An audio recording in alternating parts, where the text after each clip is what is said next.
17 Februari 1674, kota Ambon dihantam gempa dan tsunami dahsyat. Ratusan korban jiwa melayang. Puluhan rumah digoncang gempa dan dihempaskan air laut tsunami. Semua catatan tersebut bisa dibaca di buku karangan George Evert Rumphius, seorang ilmuwan asal Jerman yang mengabdikan dirinya untuk melakukan penelitian di Nusantara. Namun tidak banyak yang tahu cerita tentang gempa dan tsunami dahsyat pada saat itu. Lalu seperti apa kondisi kehidupan warga dan desa pada saat ini? Kita akan coba lihat.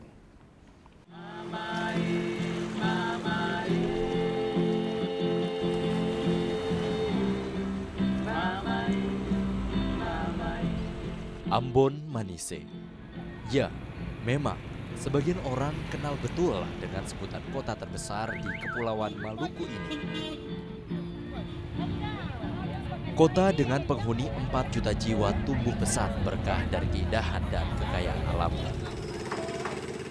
Namun tak banyak yang tahu, kota asal kelahiran pahlawan Patimura ini menyimpan cerita bencana dahsyat.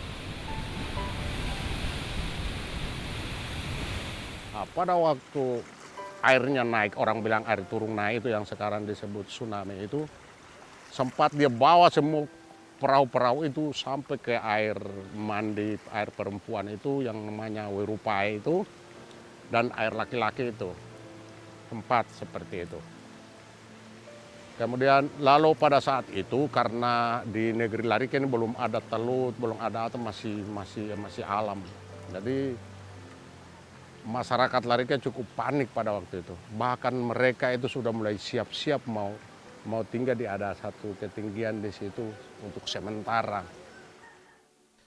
Tahun 1930 silam, gempa dan tsunami dahsyat meluluh lantakan sebagian kota Ambon. Tak tercatat korban tewas dan hilang pada tsunami yang bahkan mencapai tinggi 100 meter itu.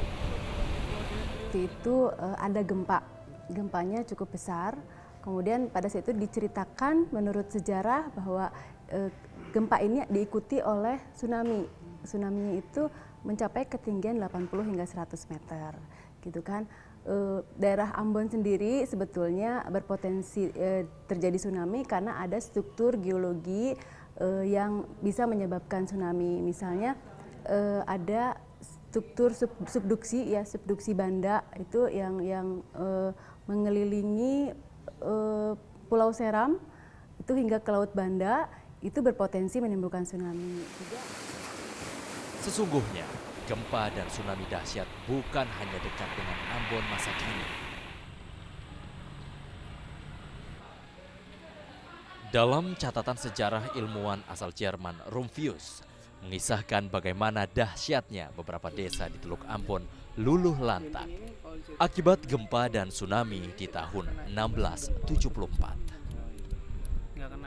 Nagari Larike, sebuah desa di Kecamatan Leihitu Barat, Kabupaten Maluku Tengah, jadi saksi dahsyatnya kekuatan alam tanah Ambon. Jadi dalam waktu singkat lalu siaga terus beberapa tahun. Ini kan saya tahu waktunya lama, tapi mereka sudah tahu bahaya itu, toh. Nah, tapi tetap lokasi itu mereka tetap bikin rumah, ya toh.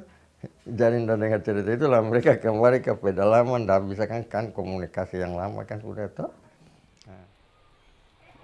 Ya, bencana memang tinggal bencana.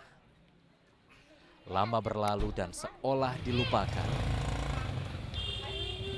Namun pertanyaannya, mungkinkah bencana berulang?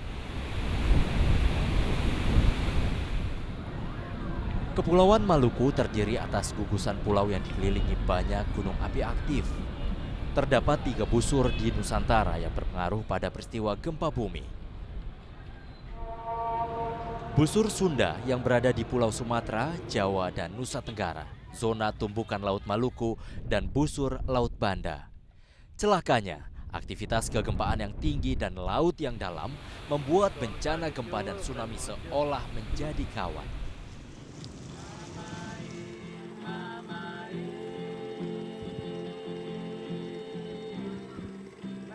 Indah, pesona pun jadi rebutan. Sejak zaman kolonial hingga konflik horizontal, mempesona dengan kekayaan alamnya meski tetap jalani seleksi alam dengan bencananya. 8 Oktober. Sebagian dari mereka percaya hanya dengan merawat keseimbangannya dan terus berdoa, alam milik Sang Pencipta tak kembali murka pada penghuninya. Awan-awan